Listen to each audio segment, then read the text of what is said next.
Sticker काढून औषधी विक्री प्रकरणात साई कृषी केंद्र विक्रेत्यांना नोटीस। नमस्कार, आपण पाहत आहे माय इंडिया न्यूज चॅनल। मुख्य संपादक सिद्धार्थ जमदडे, मी सहसंपादक आदिल शेख। शेतकऱ्याच्या भरवशावर संपूर्ण देशाची आर्थिक उलाढाल चालते। यात शेतकऱ्याच्या पिकाला भाव मिळत नाही, अशातच शहरातील कृषी उत्पन्न बाजार समितीच्या गाड्यामध्ये असलेले साई कृषी केंद्र विक्रेत्यांनी विना स्टिकर औषधी शेतकऱ्याला देऊन शेतकऱ्याची धनू थक्काच केली आहे। यवतमाळ जिल्हा शेतकऱ्याच्या आत्महत्या करण्यात अग्रेसर आहे। शेतकरी जगला तर आपण जगू असे असताना एका शेतकऱ्याला अशी औषधी देणे त्या कृषी केंद्राच्या अदालत आले आहे। संबंधित शेतकऱ्याची तक्रार प्राप्त होताच तालुका कृषी अधिकाऱ्यांनी दिग्रस येथील साई कृषी केंद्र दुकानाची तपासणी विना स्टिकरच्या सलमान कीटकनाशकच्या 18 बॉटल आढळून आल्या।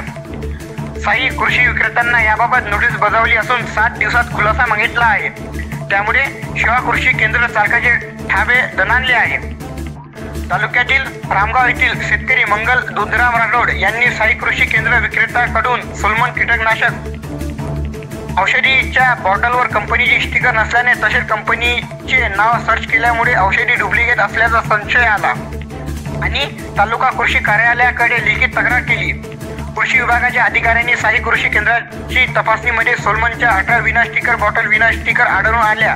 त्यापैकी 15 सोलमन कीटकनाशक बॉटल सील करून विक्रीवर बंदी घातली आहे। उर्वरित सोलमन कीटकनाशक औषधी 3 बॉटल लॅबमध्ये तपासणी पाठवली आहे। साई कृषी केंद्र चालकावर आता कोणती कारवाई होते याकडे जनतेचे लक्ष लागले आहे।